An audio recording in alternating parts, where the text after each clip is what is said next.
জনদেরকে ছেড়ে আমাদের জন্য, এই দেশের জন্য সে একা নিঃসঙ্গ জীবন কাটিয়েছে, কিন্তু তারপরেও সে কারোর সাথে আপোষ করে নাই। এমন একটি মানুষের জন্য আমরা আজকে দোয়া করছি, সে হলো আমাদের নেত্রী, আমাদের মা, গণতন্ত্রের মা।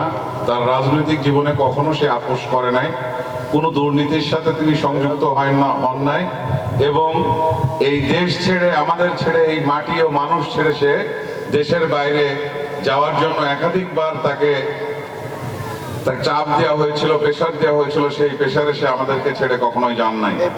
সেজন্য তার পরিবারের সবাই বাইরে ছিল, শুধু তাকে বাইরে পাঠাতে পারলেই এই বাংলাদেশে তারা, অন্য যারা ফ্যাসিস্ট সরকার ছিল তারা মনে করেছিল যে তারা সারা জীবনের জন্য রাজত্ব কায়েম করবে, কিন্তু সে নিঃসঙ্গ জীবন কাটিয়েছে। তার সন্তান সহ সমস্ত নিকট জনদেরকে ছেড়ে আমাদের জন্য, এই দেশের জন্য সে একা নিঃসঙ্গ জীবন কাটিয়েছে, কিন্তু তারপরেও সে কারোর সাথে আপোষ করে নাই। তার এই ত্যাগ আমাদেরকে, তার ত্যাগ আমাদেরকে স্মরণ রাখতে হবে।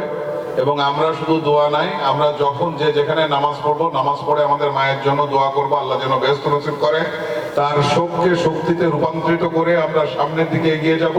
তার যে আদর্শ, তার যে নীতি, তার যে নৈতিকতা, তার বাংলাদেশ নিয়ে যে অপ্রত্যাশিত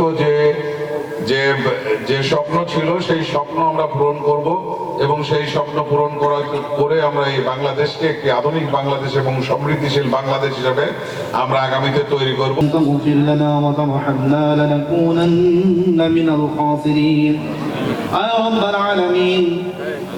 তিনবারের প্রধানমন্ত্রী, বাংলাদেশের বৃহত্তর রাজনৈতিক দল বিএনপির, জাতীয়তাবাদী দল বিএনপির চেয়ারপারসন বেগম খালেদা জিয়ার রুহের মাগফিরাতের জন্য আজকে আমরা এখানে ছোট বড়, শিশু, বৃদ্ধ, কিশোর, সকল শ্রেণীর মানুষ সমবেত হয়েছি। যার জানাজায় লক্ষ লক্ষ মানুষ সমবেত হয়ে প্রমাণ করে তিনি দেশের জন্য, মানুষের জন্য কাজ করেছেন। তিনি একজন সফল দায়িত্বশীল ছিলেন। আয় রব্বুল আলামিন, তার রুহের মাগফিরাতের জন্য আমরা সকলেই তোমার দরবারে